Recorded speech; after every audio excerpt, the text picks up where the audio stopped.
journal. Hélène Assabi. Bonjour à tous et merci d'écouter Radio Lomé à l'heure de la grande édition de la mi-journée. Au sommaire, réforme agro-foncière au Togo, une table ronde de plaidoyer pour le développement économique de la femme dans le secteur de l'agriculture et de l'alimentation s'est ouverte ce matin à Lomé. Le réseau national des femmes agricultrices du Togo veut ainsi amener la femme rurale à contribuer au développement durable. En Gambie, l'ex-président Yahya Jammeh est accusé d'avoir fait assassiner le journaliste Deda Yadara. C'est suite aux aveux d'un de ses anciens hommes de main devant la commission vérité. Un congrès du VIH-Sida s'est ouvert ce mardi au Mexique. Près de 5000 chercheurs et scientifiques vont durant une semaine faire le point sur les avancées de la recherche et présenter les nouvelles découvertes. Et puis sport, les finales nationales des championnats scolaires et universitaires 2018-2019 ont démarré ce matin à Kara. Plus de 700 élèves des établissements primaires et secondaires se mesurent en équipe pour une place sur le podium. Radiolomé.tg. Mesdames et messieurs, une fois encore, bonjour. Une délégation du groupe Mitsubishi Corporation, conduite par le responsable Afrique, Yas Doïda, a été reçue en audience hier à la primature. Les discussions avec le Premier ministre Comissé Lom Klassou ont porté sur l'énergie électrique au Togo, qui sera soutenue par le groupe Mitsubishi au cours de cette année. Yas Doïda, au sortir de l'audience.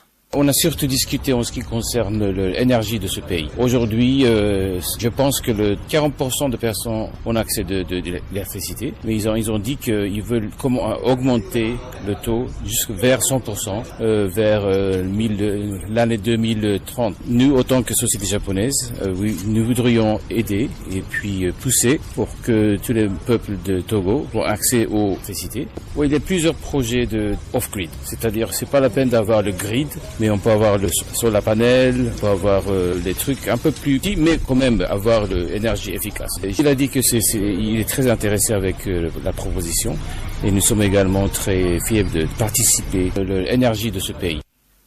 Et comme je vous l'annonçais en titre, les femmes agricultrices, commerçantes et transformatrices des produits agricoles cherchent des solutions aux difficultés qu'elles rencontrent dans le secteur.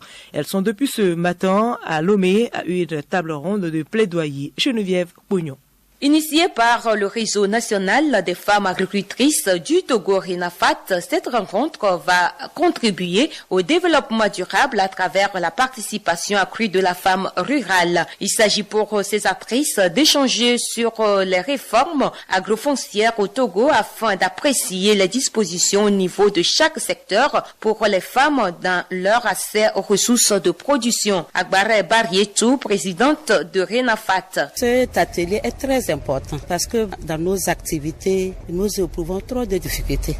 Les difficultés qui sont laissées à nous-mêmes. Il faut que le réseau national des femmes agricultrices du Togo cherche des solutions pour venir au secours des femmes vulnérables et nos conseils qui sont rancés dans les villages et qui ont toujours les problèmes dans cette activité qui est l'agriculture. La table ronde nous permet de nous faire entendre, de nous faire écouter par les différents ministères parce que nous ne savons pas au juste qu'est-ce qui est élaboré à notre faveur. Donc nous voulons qu'aujourd'hui, qu'ils nous écoutent et qu'ils nous disent quelque chose pour que nous puissions faire les plaidoyers. Cette table ronde a reçu l'appui financier de Konrad Adenauer Stiftung et s'inscrit dans le cadre de son projet sous-régional Un seul monde sans fin, droit foncier de la femme en Afrique de l'Ouest. Maurice Kosivi Grondro, coordonnateur national de Konrad Adenauer Stiftung. Nous savons qu'il y a des dispositions qui existent et qui accompagnent les femmes dans la production agricole, mais ces dernières, n'ayant pas l'information, ne jouissent pas ou bien ne bénéficient pas de ces dispositions qui existent. Maintenant, ces dispositions, est-ce qu'elles sont véritablement en pratique? Est-ce qu'elles sont mises en œuvre? Ou bien c'est certaines personnes seulement qui bénéficient de ces dispositions? Donc pour nous, il s'agit dans le cadre de cette table ronde de discuter de toutes toutes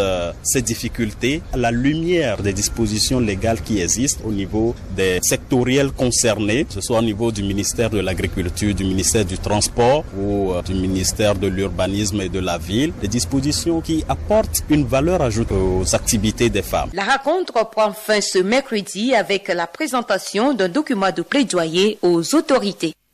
Merci à vous Geneviève Pognon. Lancement officiel ce mardi à Lomé des activités de la 25e édition de la tranche commune Entente 2019. C'est le secrétaire général du ministère des Finances, Padanam Patoki, qui a ouvert les travaux en présence des directeurs généraux et les experts des loteries nationales des 5 pays membres du Conseil de l'Entente. Dans son discours, il a salué les efforts des 5 pays pour leurs activités liées aux différents paris dans le cadre de l'intégration économique ouest-africaine. Le tirage de la tranche commune Entente aura lieu vendredi prochain au Palais des Congrès de Lomé. Divers prix attendent les heureux gagnants. À cette occasion, une enveloppe de 5 millions de francs CFA sera remise en guise de récompense aux meilleurs projets retenus. 3 projets font en effet objet d'attraction dans les domaines notamment de l'agro-business.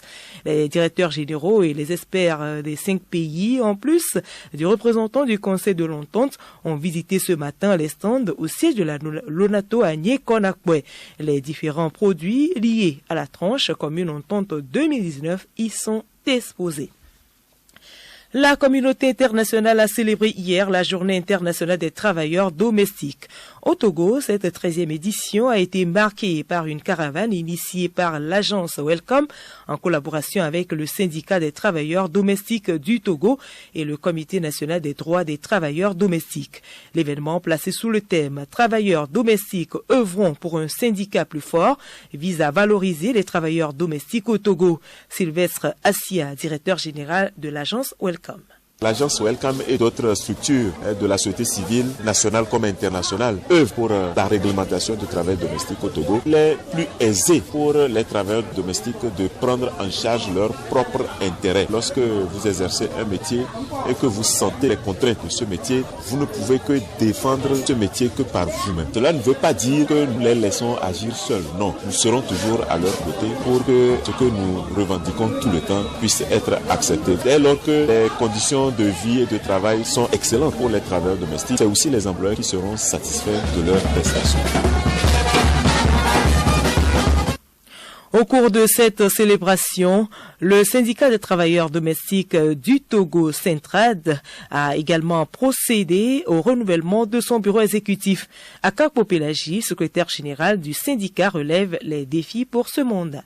Nous demandons que l'État améliore nos conditions de vie parce que le travail domestique, c'est comme tout autre travail. Donc, tout ce que les autres travailleurs aussi ont droit, nous aussi, les travailleurs domestiques, nous avons droit à ça. Notre doléance qu'ils nous déclarent à la Caisse nationale, nos papiers aussi, nos pièces de naissance, parce que presque 79% de nos camarades n'ont pas carte d'identité, la naissance, et nous avions besoin de ça aussi. Nous ne pouvons pas faire ça nous-mêmes et nous implorons l'État qui nous aide. Globalement, une femme salariée sur 25 est une travailleuse domestique. Le travail consiste en diverses tâches, à savoir nettoyer le logement, cuisiner, faire la lessive et le repassage, garder les enfants, etc. Qui sont-ils exactement, ces travailleurs domestiques? Hortense Joie.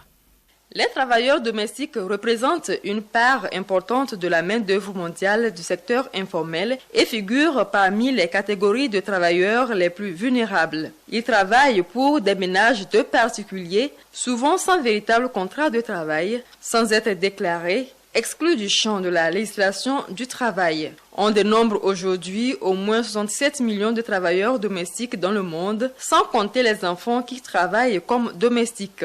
Ce nombre, malheureusement, ne cesse d'augmenter dans les pays développés et en développement. Bien qu'un nombre conséquent d'hommes travaillent dans le secteur, le travail domestique demeure extrêmement féminisé. 80% des travailleurs domestiques sont des femmes. Et leur travail consiste en diverses tâches. Nettoyer le logement, cuisiner, faire la lessive et le repassage, garder les enfants, prendre soin des personnes âgées ou des malades de la famille. Un travailleur domestique peut travailler à temps plein ou à temps partiel et peut être employé par un ou par des ménages multiples. Des conditions de travail déplorables, l'exploitation de la main-d'œuvre et les violations des droits humains sont les principaux problèmes que rencontrent les travailleurs domestiques. L'Organisation internationale du travail entreprend de protéger leurs droits, de promouvoir l'égalité des chances et de traitement et d'améliorer leurs conditions de vie et de travail. Sa stratégie globale consiste à renforcer les capacités et les institutions nationales grâce à des politiques et à des réformes législatives,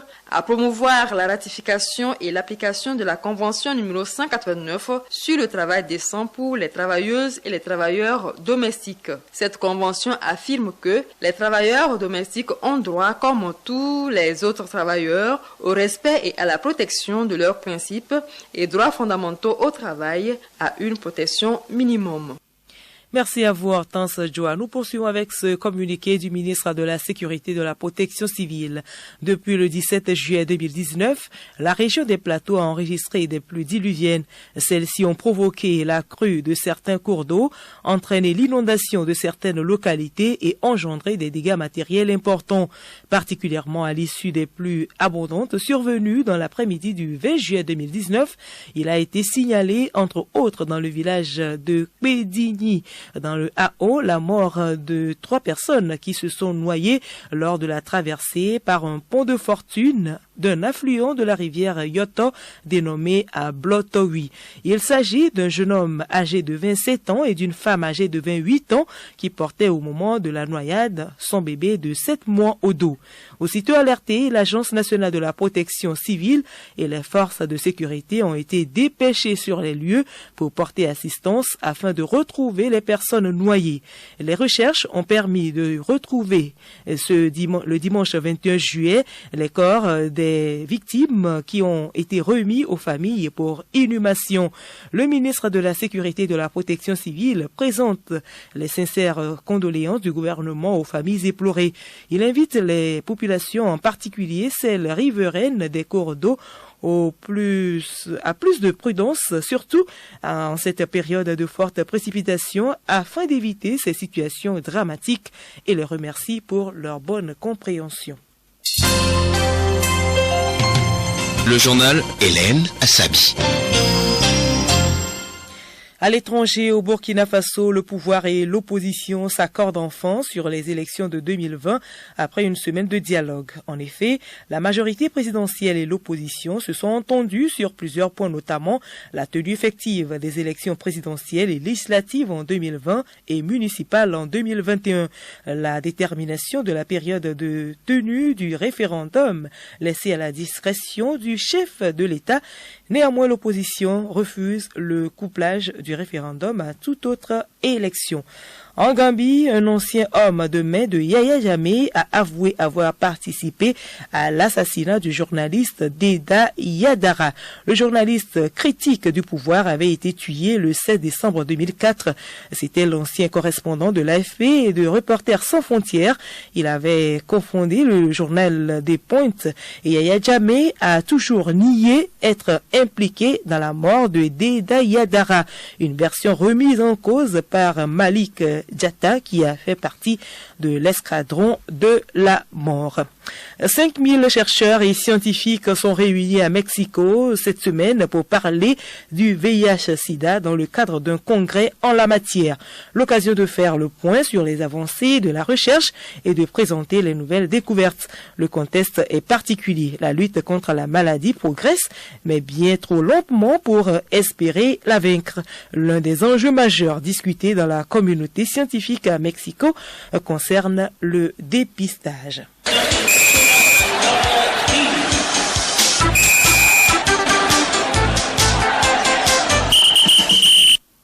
Sport, démarrage ce matin à Cara des finales nationales des championnats scolaires et universitaires 2018-2019.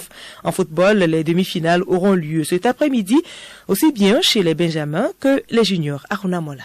Sur les terrains du lycée Kara, de l'EPP et du CG Tomde, les élèves des écoles primaires qualifiés pour cette étape se sont mesurés pour une place en demi-finale cet après-midi. Idem pour les cadets et juniors seniors qui vont connaître leur quart de finale. En handball, le lycée Sainte-Marie de Sokodé se mesure demain au CG d'Actiégou sur le terrain du lycée de Kara.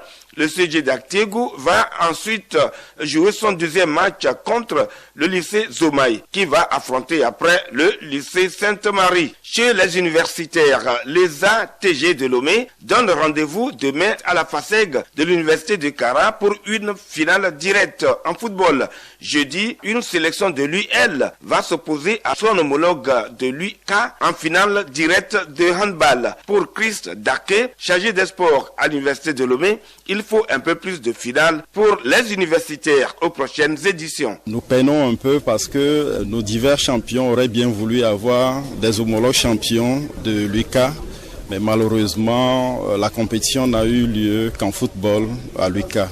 Donc nous espérons que les années à venir, on aura une compétition beaucoup plus équilibrée. Et ce ne serait pas des sélections, à moins que ce soit des Jeux universitaires, alors là on participerait avec toutes les sélections possibles. Kai Tometi, sélectionneur de l'équipe nationale féminine, souhaite qu'on mette l'accent sur les championnats scolaires et universitaires au niveau des dames. Par le passé, on sait que c'est l'école, le championnat universitaire qui est pourvoyeur des joueurs au niveau des sélections et des clubs en ville. Quand les filles sont à l'école, c'est plus facile de les rassembler, de les entraîner. Mais en ville, c'est un peu difficile. Si on arrive à développer le football au niveau des scolaires, je me dis que les équipes en ville auront beaucoup plus de joueurs et ces joueuses viendront enrichir l'équipe nationale. Il y a 8 équipes qui sont présentes et je me dis que c'est une bonne chose par rapport à l'année passée où on a vu seulement 2 équipes.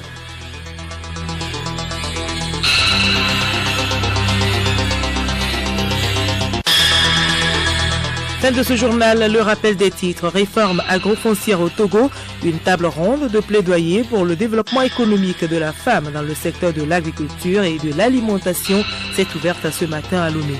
Le réseau national des femmes agricultrices du Togo veut ainsi amener la femme rurale à contribuer au développement durable. Et puis en Gambie, l'ex-président Yaya Jammeh est accusé d'avoir fait assassiner le journaliste Deda Yadara. C'est suite aux aveux d'un de ses anciens hommes de main devant la commission vérité.